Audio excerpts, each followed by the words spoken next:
இயேசு கிறிஸ்து பாவத்தையும் மரணத்தையும் முறியடிக்கவே இயேசு உலகத்துக்கு வந்தார். சோ மரணம் என்பது அது ஒரு விதிகளா இருக்கிறது அல்லது ஒரு சட்டமா இருக்குது. கடவுள் இந்த உலகத்தை உண்டாக்கும் போது ஜீவனையும் மரணத்தையும் கிரியேட் பண்ணார். மரணத்தை யாரும் கிரியேட் பண்ண தேவையில்லை. ஜீவனை கிரியேட் பண்ணும் போது ஜீவனுக்கு ஆப்போசிட்டா நம்ம எதுவெல்லாம் செய்கிறோமோ அதெல்லாம் மரணமாக மாறிவிடுகிறது. சோ ஏற்கனவே நான் சொன்னது போல ஒரு வாகனத்தில் பெட்ரோல் ஊற்றி தான் வண்டியை ஓட்டணும். பெட்ரோல் ஊத்துற வரைக்கும் உங்களுக்கு இன்ஜின் எந்த ஃபெயிலியர் ஆகாது. ஸோ ஃபெயிலியரை கிரியேட் பண்ண வேண்டியதில்லை. அந்த பெட்ரோலுக்கு பதிலாக நம்ம வேற ஒரு திரவத்தை ஊற்றும் போது ஃபெயிலியர் ஆட்டோமேட்டிக்கா உண்டாகிறது.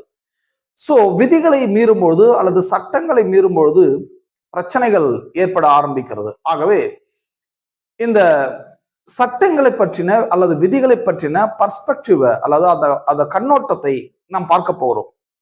கடவுள் இந்த உலகத்தை உண்டாக்கும் போது எல்லாவற்றையும் விதிகளுக்கு உட்பட்டு உண்டாக்கினார், சட்டங்களுக்கு உட்பட்டு உண்டாக்கினார்.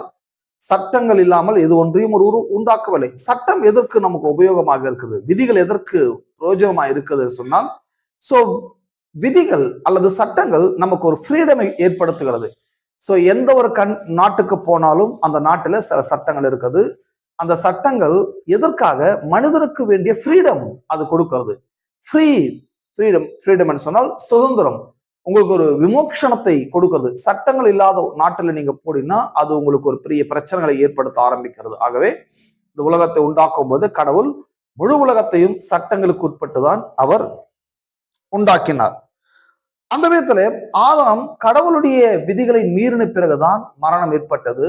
அவருடைய கீழ்ப்படியாமையினால்தான் பாவமும் மரணம் உலகத்தை உண்டானது. இயேசு கிறிஸ்து இதை முறியடிக்க தான் விண்ணுலக விட்டு மண்ணுலகம் வந்து பாவத்தையும் மரணத்தையும் அவருடைய கீழ்ப்படுதனாலே இந்த மரணத்தையும் பாவத்தையும் வென்றதாக நாம் பார்க்கிறோம். அடுத்த எபிசோட்ல மற்றொரு